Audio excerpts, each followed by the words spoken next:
السلام علیکم. وعلیکم السلام.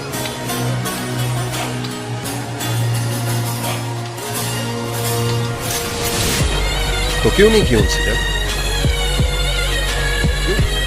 خدا ہمارے ساتھ ہے، ہرگز ان کے ساتھ نہیں، اور فتح و شکست خدا ہی کے ہاتھ میں. فتح و شکست بلا شبہ خدا ہی کے ہاتھ میں ہے، لیکن لشکری انتظامات، تعداد اور مجاہدین کی صحت کے ساتھ ساتھ پانی بھی تو اہمیت رکھتے ہیں، اور اگر کمک نہ ہو تو دشمن کا محاصرہ بھی نہیں کیا جا سکتا. کیا آپ کو پتا ہے اس سے پہلے کتنی جنگوں میں خدا کے ہوتے ہوئے ہار گئے ہم؟ اور اس لیے استعمال ترک کر چکے تھے اپنے ذہنوں کا ہم. خدا کی بات اس لیے کہ گناہگار ہے. اسباب کے بغیر کبھی خدا کی مدد نہیں. خدا اس سوچ پر کہیں چھین نہ لے بادشاہ.